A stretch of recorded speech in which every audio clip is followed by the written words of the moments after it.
Hey, this is Toko 315. And what stupid rat creature? Yeah, please don't do that. So we're playing. So Jared here. I can't be weird on my own channel. I don't care. I'm weird on my own channel. Maybe I can't be weird with you. Shh, we gotta get the background in. Okay. So Jared here was pirating stuff, and I found this game, and I thought it looked cool, so I downloaded it. I don't know anything about it, but it's very calming. I think it's porn. And it is no.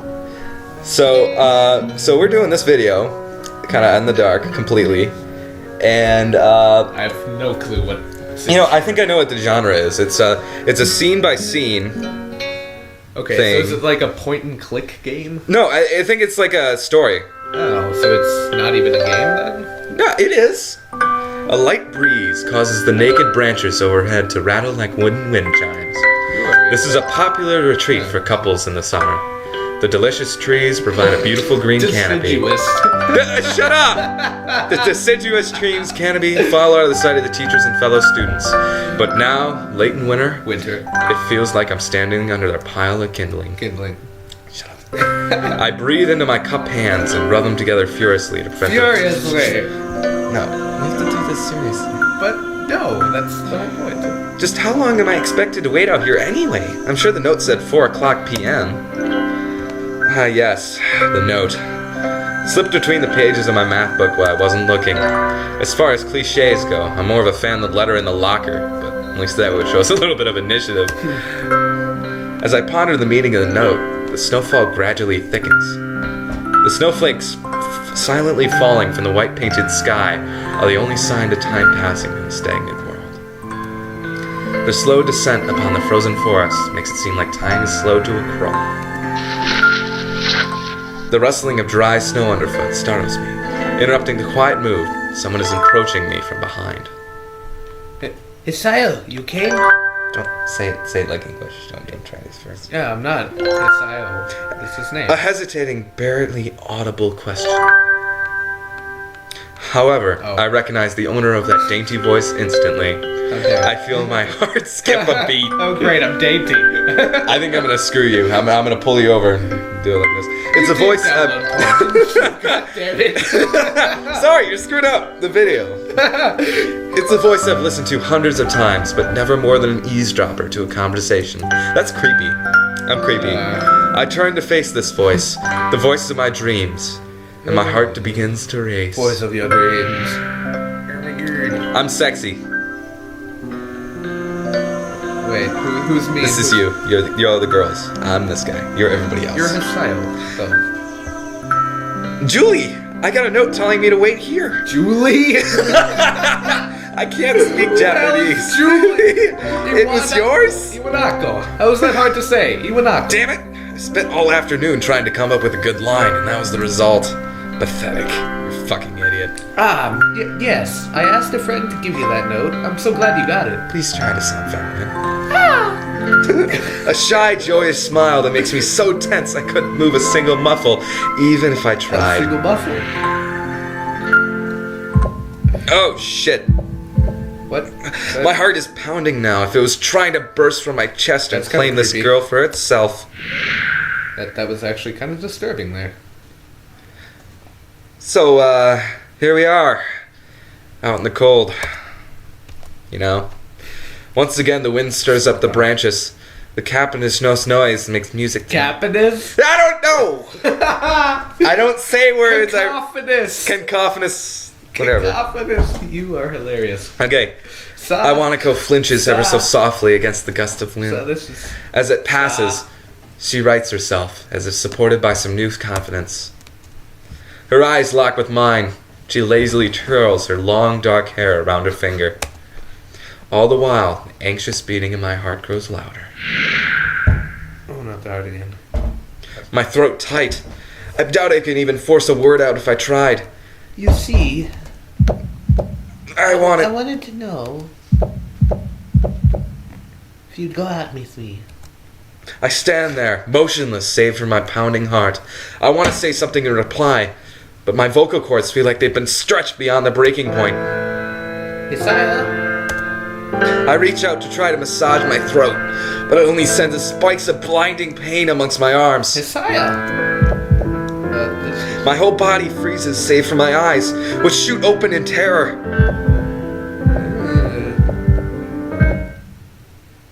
Hisaya! You're supposed to scream. The beating of my chest suddenly stops, and I go weak in the knees.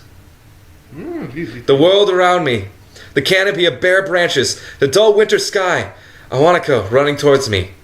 All these fade to black.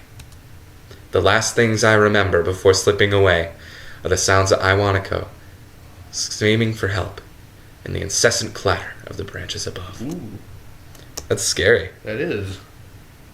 Fuck you. I thought there was an undertone of darkness there.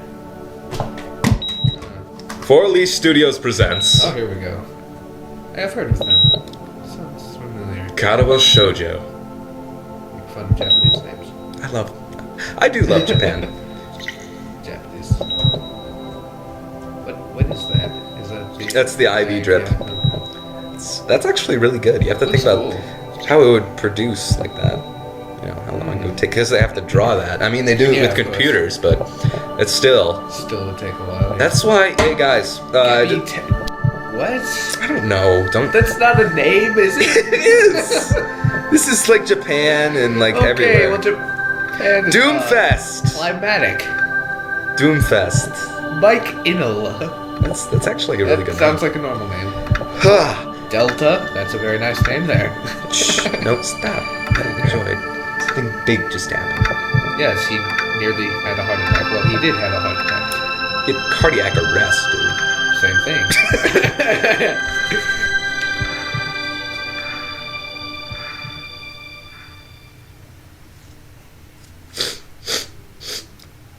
It's been 4 months since my heart attack. See, I was right. Told you, heart attack. Not cardiac arrest. In that whole time, I can probably count the times I've left this hospital room unsupervised with one hand. 4 months is a pretty long time when you're left alone with your thoughts. So I've had pretty much time to come to terms with my situation. Arrhythmia. A strange word. A foreign, alien one. One that you wouldn't want to be in the same room with. Well, that might be going into the microphone now. That's better. A rare condition. It causes the heart to act erratically and occasionally beat way too fast. It can be fatal. Apparently I've had it for a long time. They said it was a miracle that I was able to go on for so long without anything happening. Is that really a miracle? I guess it was supposed to make me feel better, more appreciative of my life. It really didn't do anything to cheer me up. My parents, I think, were hit harder in the news when I was. They practically had 2 hemorrhages apiece. I'd already had a full day then to digest everything. To them, it was all fresh. They were willing to sell our house in order to pay for a cure. Of course, there isn't a cure. Because of the late discovery of this condition, I've had to stay at the hospital to recuperate from the treatments. When I was first admitted, it felt as if I was missed. For about a week, my room in the ward was full of flowers, balloons, and cards. But the visitors soon dwindled, all the get-well gifts became trickling down to nothing shortly after. I realized the only reason I had gotten so many cards and flowers because they were sending me their sympathy and turned into a class project. Maybe some people were genuinely concerned, but I doubt it. Even in the beginning, I barely had visitors. By the end of the first month, only my parents came on a regular basis. Awanako was the last to stop visiting. After 6 weeks, I never saw her again. We never had much to talk about when she visited anyway. We didn't touch the subject between us on that snowy day ever again. The hospital? It's not really a place I'd like to live in. The doctors and nurses feel so impersonal and faceless. I guess it's because they're in a hurry and they have a million other patients waiting for them. But it makes me feel uncomfortable. For the first month or so, I asked the head cardiologist every time I saw him for the rough estimate for when I may be able to leave. He never answered anything in a straightforward way, but told me to wait and see if the treatment surgeries worked. So I idly observed the scars that those surgeries had left on my chest slowly changed its appearance over time. Think of it as some kind of an omen. I still have to ask cardiologists about leaving, but my expectations are low enough now that I'm not disappointed anymore when I don't get a reply. The way he shuffles around the answer shows that there's at least some hope. Well, this is really grim. At some point, I stopped watching TV. I don't know why. I just did. Maybe it was the wrong kind of escapism for my situation. I started reading instead. There was a small, quote, library at the hospital. Though it was more like a storeroom for books, I began working my way through it, one small stack at a time. After consuming them, I'd go back for more. I found that I liked reading. I think I even became a bit addicted. I started feeling naked without a book in my hands. But I loved the stories. That was what my life was like. The days became increasingly harder to distinguish from each other, differing only by the book I was reading and the weather outside. It felt like time blurred into some kind of gooey mass that I was trapped inside, instead of moving within. A week would go by without me never really noticing it. Sometimes I'd pause in realization that I didn't know what weekend was. But other times, all the things that surrounded me would painfully crash into my consciousness through the barrier of nonchalance that I'd set up for myself. The pages in my book would start to feel sharp, burning hot, and the heaviness in my chest would become so hard to bear that I would just have to put the book aside and lay down for a while, looking at the ceiling as if I was going to cry. But that happened only rarely, and I couldn't even cry. Today, the doctor comes in and gives me a smile. He seems excited, but not very. It's like he's trying to make an effort to be happy on my behalf. My parents are here. It's been a few days since I've last seen them. Both of them are even kind of dressed up. Is it supposed to be some kind of special occasion? It's not a party. Is there some ritual the head cardiologist has? He takes some time, sorting his papers, and then setting him aside to make a point of the pointlessness of what he did. Then he casually sits down on the edge of the bed next to mine. He looks me in the eyes for a moment. Hello, Hassan. How are you today? I don't answer him, but I smile a little bit back at him. I believe that I can... That's me. Oh, damn it. I believe that you can go home. Your heart is stronger now, and with some precautions you should be fine. We have all your medication sorted out. I'll give you further the prescription. The doctor hands a sheet of paper to my dad, whose expression turns wooden as he reads it quickly. So many. I take it from his hand and look at myself, feeling numb. How am I supposed to react to this? The absurdity of a long list of medications staring back at me from the paper is insurmountable. They all blend together in a sea of letters.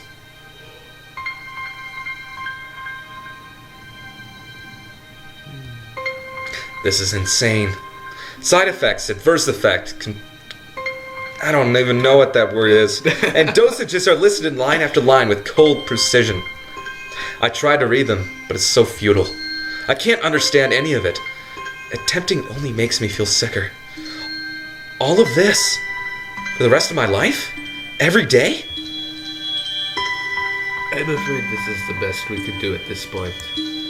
However, new medications are always being developed, so I wouldn't be surprised to see the last fade over the years. Years? What kind of a confidence booster is that? I'd felt better if he didn't say anything at all. Also, I've spoken with your parents, and we believe that it would be best if you don't return to your old school. What? Please, calm down, Hisel. Listen to what the doctor has to say. Calm down? The way he said he knew full well that I wouldn't like it. Am I going to be homeschooled? Whatever my concern shows, it's ignored. We all understand that your education is paramount. However, I don't think that it's wise for you to be without supervision. At least not until we're sure that your medication is suitable. So I've spoken to your parents about a transfer. It's a school called Yamaku Academy that specializes in dealing with disabled students. Disabled? What? Am I? It has a 24-hour nursing staff, and it's only a few minutes from a highly regarded general hospital. The majority of the students live on the campus. Think of it as a boarding school of sorts. It's designed to give students a degree of independence while keeping help nearby. Independence? It's a school for disabled kids. Don't try to disguise that fact. If it was really that free, there wouldn't be a 24-hour nursing staff. And you wouldn't make a hospital being nearby a selling point. Of course, that's only if you want to go. But your mother and I aren't really able to homeschool you. We went out there and had a look a couple of weeks back. I think you'd like it. It looks like I really don't have a choice. Compared to other No, I forgot his voice. Great. Oh, damn it. What was his voice? Compared with other hot problems, People you of know... your condition usually tend to live long lives. You'll need a job one day, and this is a good opportunity to continue your education. Usually? This isn't an opportunity. Don't call it an opportunity. Don't call it a goddamn opportunity. Well, you should be excited at the chance to go back to school. I remember you wanted to return to school, and, well, it's not the same one. A special school. That's an insult. It's what I don't want to say. It's a step down. It's not what you think. All of the students there are pretty active in their own sort of way. It's geared towards students that can still get around and learn, but just need a little help in one way or another. Your father's right, and many of the graduates at the school have gone on to do amazing things. One of my colleagues in another hospital is a graduate. I don't care. A person doesn't have to be held back by their disability. That's what a disability is. I really hate it that something so important was decided for me. But what can I do about it? A normal life is out of the question now. It's funny. I always thought my life was actually kind of boring. But now, I miss it.